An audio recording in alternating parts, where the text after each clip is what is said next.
à tous, chers internautes. On se retrouve aujourd'hui ce samedi, comme à l'accoutumée, pour une nouvelle émission sur la santé avec Si Mohamed, qui est un médecin en endocrinologie et diabétologie et nutrition à l'hôpital de Reims.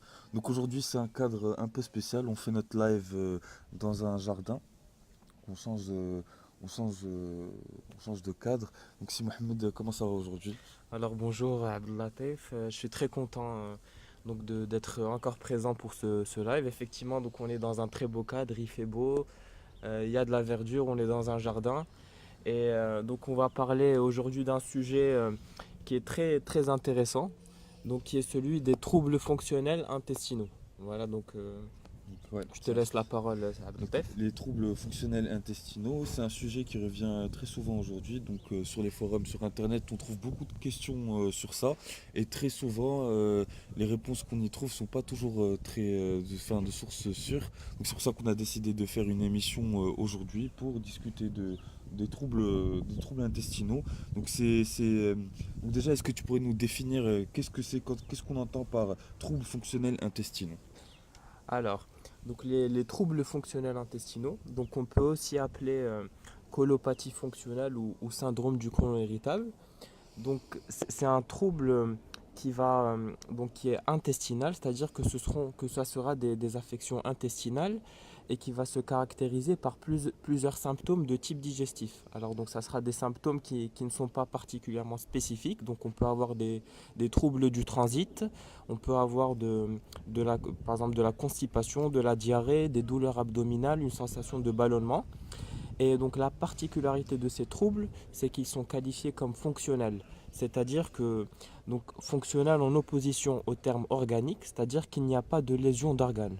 Donc tout simplement, si on fait des examens de l'intestin, une fibroscopie par exemple, ou bien si on prend un échantillon d'intestin pour l'analyser, on ne trouvera aucune affection, donc aucune lésion de l'intestin. Voilà, donc c'est plutôt une hypersensibilité de l'intestin. Et Donc ça n'a rien à voir avec une infection ou un virus ou c'est vraiment la faune de la personne qui est mal constituée. C'est comment exactement? Voilà, effectivement, donc c'est ce qu'on appelle en médecine donc un diagnostic d'élimination. C'est-à-dire qu'on peut réellement parler de syndrome du côlon irritable ou de troubles fonctionnels intestinaux seulement si on élimine formellement donc une affection organique. Donc comme tu as très bien dit, donc ça peut être un cancer, ça peut être, comme tu viens de le dire aussi, des infections, ça peut être par exemple des maladies inflammatoires comme des colites ou par exemple la maladie de Crohn où on a une atrophie du tissu intestinal. Mais voilà, donc là tu as bien fait de le signaler, donc on n'est pas dans quelque chose d'organique. C'est ce qu'on appelle un diagnostic d'élimination. Donc il faut éliminer ce qui peut être grave pour enfin parler et bien prendre en charge. Donc voilà ce syndrome du côlon irritable ou ces troubles fonctionnels intestinaux. D'accord. Donc comment est-ce qu'on pourrait reconnaître les symptômes? Alors, donc on en a reparlé il y a un instant. Donc c'est des symptômes donc qui sont digestifs. Voilà, donc ça sera un inconfort abdominal en fait, un inconfort digestif. Ça peut être un ballonnement, ça peut être une alternation entre la diarrhée ou de la constipation. Ça peut être Les sensations de brûlure, ça rentre dans les symptômes. exactement, oui, des brûlures, un reflux, donc ce qu'on appelle un reflux gastro-œsophagien. Ça peut être des crampes abdominales, ça peut être une sensation de pesanteur qui arrive juste après l'alimentation.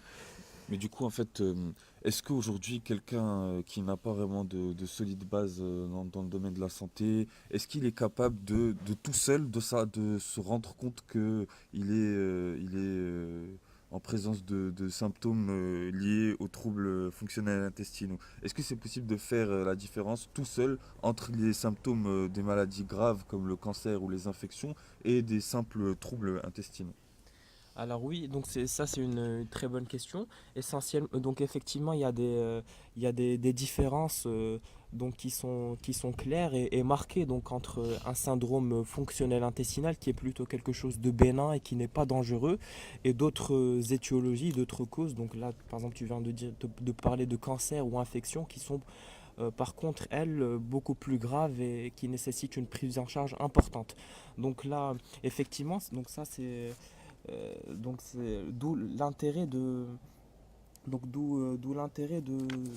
consulter un médecin, donc un médecin généraliste le plus rapidement possible. Après bon, donc là on fait des émissions de santé, donc on fait un travail de prévention et aussi d'information pour amener donc les gens à consulter devant le moindre signe qui peut être atypique. Alors je vais donner Est-ce qu'on n'est pas en train de pousser à la surconsultation? C'est un problème qu'on a en ben, France, c'est justement qu'on est les plus gros consommateurs de médicaments. Enfin, les Français sont les plus euh, gros consommateurs de médicaments. bon, Est-ce que c'est pas un peu exagéré d'aller chez le médecin dès qu'il y a le moindre petit souci? alors oui, donc effectivement pour le coup, oui, donc avec le syndrome du côlon irritable, donc on estime que 20% de la population en est atteinte et c'est donc d'après certaines études le deuxième motif de consultation après les rhumes. Voilà, donc c'est juste pour dire en fait la- que c'est vraiment un problème de santé publique et donc par l'intermédiaire d'articles ou de vidéos qu'on peut trouver sur internet, mais aussi par l'intermédiaire de cette émission qu'on est en train de faire là Ouais. tout de suite. Mm. Donc on veut prévenir les gens et donc voilà vraiment faire vraiment de la prévention. Et on n'est pas obligé de consulter un médecin si on a un inconfort digestif, mais il y a quand même certains signes qui doivent alerter. Donc on peut d'ailleurs en parler tout de suite, hein. Donc ces Donc signes-là, les signes qui doivent alerter devant tout trouble fonctionnel intestinal. ouais, Donc si jamais on a l'apparition dans les selles de sang, d'accord, du pus ou ce qu'on appelle des glaires, c'est-à-dire des filets un petit peu sanguinolents. Donc là, c'est une indication à aller consulter un médecin très rapidement parce que ça peut cacher quelque chose de ok. plus grave. De même, donc le trouble fonctionnel intestinal, c'est censé être une affection bénigne.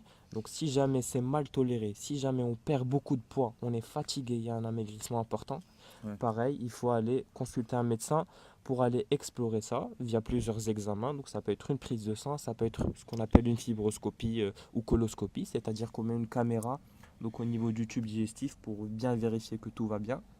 Voilà, donc ça c'est par précaution, il faut le faire. Juste par curiosité, est-ce que c'est une opération qui coûte, enfin qui fait mal?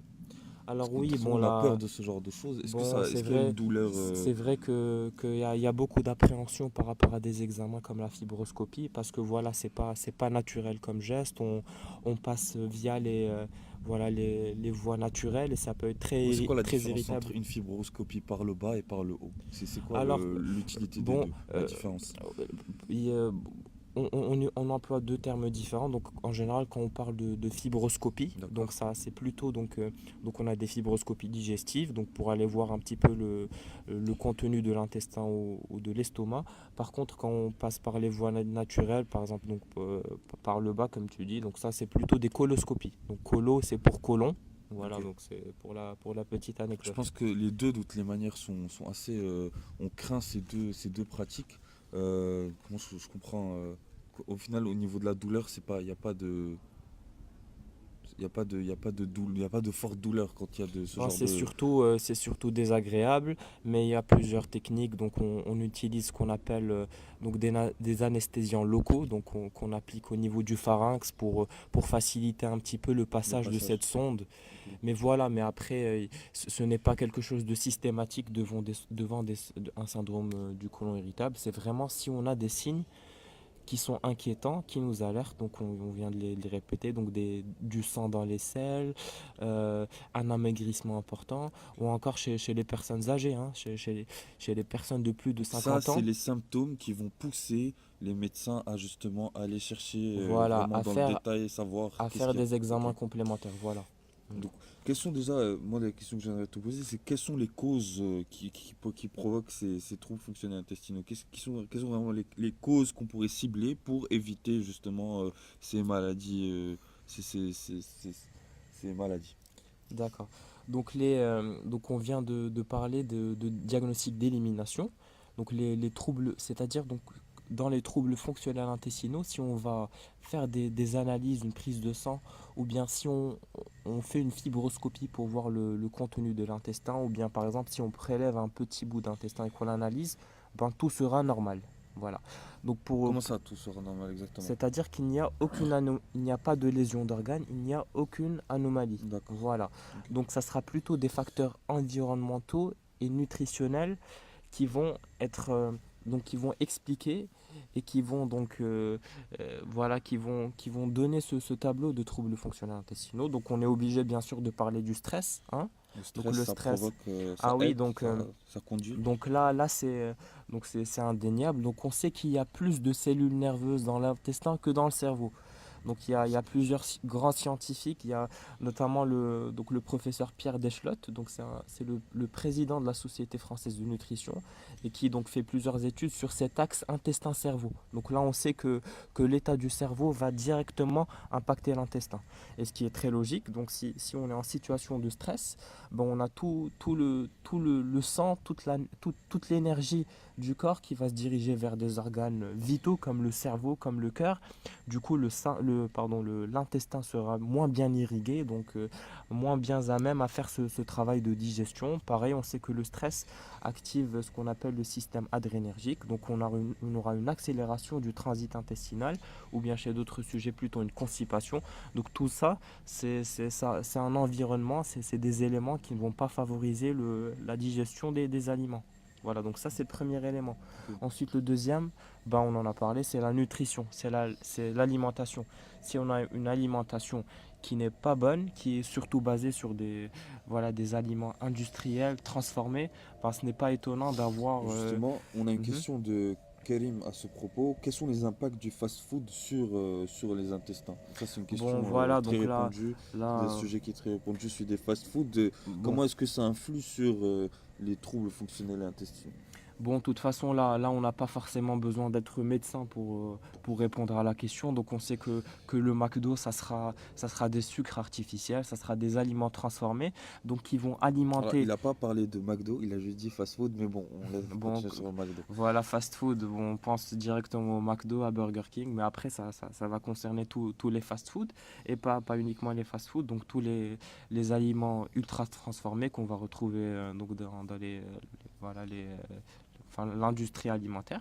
Donc, par l'intermédiaire de ces mauvais sucres, ces aliments transformés, en fait, on alimente de mauvaises bactéries au niveau de l'intestin. Donc là aussi, donc les recherches parlent véritablement donc de ce qu'on appelle un microbiote intestinal. Donc c'est un vrai, donc c'est en fait c'est un monde, c'est un organisme à l'intérieur de nous-mêmes. C'est C'est ce des, qu'on entend, c'est ça des la faune, dizaines de la milliards. fameuse faune Alors là, c'est intestinale, ou c'est plutôt la quelque chose... flore, oui, La flore, la flore c'est pas la intestinale, flore, la donc flore qui était intestinale. anciennement appelée la flore intestinale, mais là on préfère employer le mot microbiote parce que c'est vraiment un monde complexe et on parle d'une dizaine de milliards de bactéries. Il faut savoir qu'on est à 80% bactériens, c'est-à-dire qu'on a 80% plus de cellules bactériennes que de cellules humaines.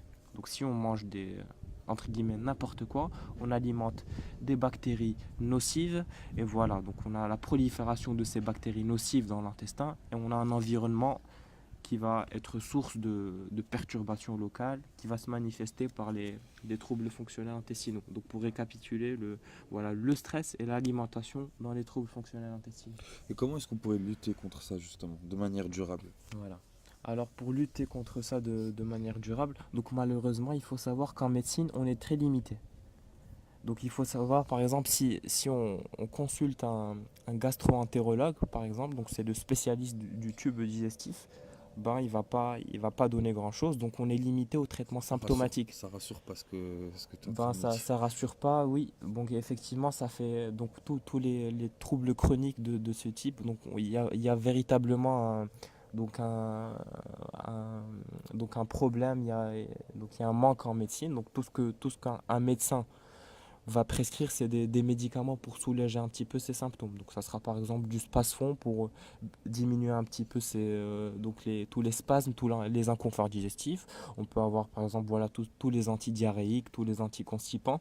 Mais voilà, donc voilà, de ce côté-là, on est un petit peu limité. Donc c'est pour ça qu'il faudrait, donc il y a eu plusieurs alternatives et donc C'est plutôt les nutritionnistes Moi, j'ai entendu parler de certains produits, donc du lait fermenté, qui aident justement à... Donc, il y a une technique qui consiste à détruire la flore intestinale et puis de la reconstruire via la consommation d'aliments comme le lait fermenté, qui va justement... Bon, je sais pas comment ça fonctionne, je suis pas Oui, médecin, mais effectivement, oui, qui oui, a la possibilité justement de reconstruire de manière... en fonction de l'alimentation, on peut justement réguler la flore et la reconstruire de manière oui, à... effectivement. C'est Donc possible. oui, oui, c'est quelque chose donc qui est très utilisé dans une discipline donc qu'on appelle la micronutrition. Donc voilà, c'est les laits fermentés. Donc par exemple, on peut citer l'exemple de l'eben, hein. Ok. L'eben donc qui a vraiment des vertus très très importantes pour le microbiote intestinal, d'accord? Ouais. Donc qui permettent en fait les laits fermentés. Donc c'est un apport de bactéries qui sont saines, hein. C'est des Ouais. bactéries qui vont vraiment nous aider dans ce travail de digestion. Et effectivement, donc ça, c'est un des moyens pour corriger, pour soulager et même traiter et guérir ces Et du troubles coup, fonctionnels comment intestinaux. est-ce qu'on Oui. consomme justement le lait fermenté? Est-ce qu'on en prend le matin Ben ou on dès qu'on peut, peut ou... ben oui, on peut prendre, oui, ça doit être une prise régulière, oui. Donc il faut vraiment voir ça comme un apport. Donc il faut savoir que c'est très riche en bactéries saines, hein, Ouais, le de lait bonne volonté. fermenté. Donc vraiment, il faut pas hésiter à en consommer, même tous les jours, Ouais. hein, si on souffre de troubles fonctionnels intestinaux. Mais effectivement, Justement, ça provoque ça fait pas partie. des diarrhées? Le lait, non? Ça peut pas Bon, provoquer une diarrhée? Ça n'a pas le même effet que le café, par exemple, ou... Bon, dans la mesure où le leben, donc ou par exemple les laits fermentés en général, contient du lactose, Mm. hein. Donc le lactose, il est digéré par une enzyme pardon, qu'on appelle le lactase, et malheureusement donc cette enzyme disparaît au fur et à mesure de l'âge chez Ok. plusieurs personnes. Donc voilà, donc il y a des cas où on peut être intolérant au lactose et on peut voilà, ne pas très bien digérer Ok. ces laits fermentés. Mm. Mais si ce n'est pas le cas, il ne faut vraiment pas Pas hésiter à en hésiter. consommer régulièrement parce que donc c'est un apport de bactéries saines qui vont nous aider à soulager, à faire ce travail de digestion. Parce qu'il faut savoir donc que la digestion, donc c'est un travail de pair entre l'intestin de l'homme, mais aussi les bactéries qui, qui digèrent énormément d'aliments et qui produisent énormément de vitamines, comme la vitamine K par exemple, qui est donc d'où l'intérêt en fait pour ce microbiote intestinal et donc plusieurs disciplines comme la micronutrition par exemple qui est vraiment chargée de développer et d'améliorer ce monde, ce microbiote intestinal. D'accord, donc c'est très intéressant tout ça. Et est-ce que tu aurais pas justement un conseil à nous donner par rapport aux aliments autres que le lait fermenté? Par exemple, j'ai entendu parler de la levure de bière ou la graine de nigel. Comment est-ce que les aliments-là peuvent améliorer notre qualité de vie au final? D'accord. Donc, bon, pour résumer les choses, d'accord, donc il y a deux types d'aliments. Et si vous êtes intéressé par ce domaine, donc je vous conseille un livre, par exemple, qui s'appelle Tout savoir sur la micronutrition d'un docteur qui s'appelle Didier Chauss, donc Chos, et qui parle en fait donc qui parle de probiotiques et de prébiotiques, d'accord? Donc les probiotiques, c'est donc un exemple de probiotique par exemple, donc on vient d'en parler, c'est le lait fermenté. C'est-à-dire qu'on ou encore donc l'exemple de la levure de bière, c'est-à-dire qu'on va vraiment apporter par la bouche via des aliments des bactéries saines qui vont nous aider à bien digérer les aliments. Donc ça c'est D'accord. les probiotiques. Et de l'autre côté, donc on a les prébiotiques. Donc Mhm. ça c'est en fait, ça sera des aliments, donc voilà, des aliments qui sont contenus dans l'alimentation et qui ont la particularité de ne pas être digérés par l'intestin, d'accord? D'accord. Mais qui, par contre, vont être digérés par les bactéries saines de l'organisme et qui vont donc avoir pour résultat une prolifération de ces bactéries bénéfiques dans l'intestin. Ok. D'accord? Donc ça, c'est les prébiotiques. Et on en trouve où? Alors les prébiotiques, ben, ça sera surtout les légumes, les fruits. Ouais. Il y a un aliment, par exemple, particulier comme la banane qui contient ce qu'on appelle donc des amidons résistants. On peut en trouver aussi dans le pain complet.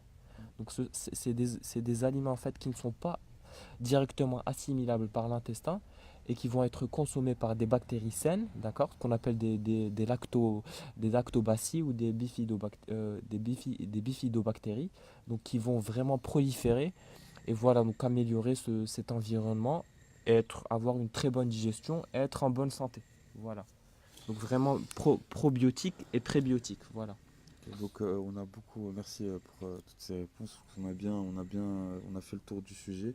Euh, donc voilà, je pense que l'émission elle va se clôturer ici. Euh, Est-ce que tu pourrais nous faire une petite synthèse? Donc c'est un exercice qui n'est pas toujours très facile, mais est-ce que tu pourrais synthétiser comme ça en 1 minute tout ce qu'on vient de dire? D'accord. Donc, troubles fonctionnels intestinaux. Donc, il faut retenir que c'est des symptômes à type d'inconfort digestif, pas très spécifiques, qui se caractérisent en fait donc fonctionnels en opposition à organique, c'est-à-dire qu'il n'y a pas de lésion d'organes. Donc, l'intestin va bien, enfin, c'est-à-dire qu'il n'est pas lésé. Voilà. Donc, comment le reconnaître? Bon, on a fait un petit peu la liste, donc des diarrhées, de la constipation, voilà. Les causes, ben, deux facteurs importants. Donc d'un côté le stress, ben, chacun doit trouver en fait donc le sport ou la méditation, voilà, tout ce qui ou passer du temps avec des amis ou des familles. Donc chacun trouve ses solutions contre le stress. L'autre côté, ben, c'est l'alimentation. Donc limiter tout ce qui est aliments ultra transformés ou fast food ou sucre industriel, artificiel et plutôt privilégier donc ce qu'on a appelé donc là les probiotiques et les prébiotiques, c'est-à-dire ça peut être des laits fermentés, ça peut être des amidons résistants qu'on trouve dans le pain complet ou dans la banane. Et finalement, donc, pensez à consulter un médecin si jamais il y a des signes graves comme du sang dans les selles, s'il y a une perte de poids importante ou si les symptômes apparaissent après l'âge de 50 ans où il faut voilà, compléter par des examens complémentaires. Voilà. Merci Si Mohamed. On se retrouve la semaine prochaine pour une nouvelle émission sur la santé. Le sujet sera publié sur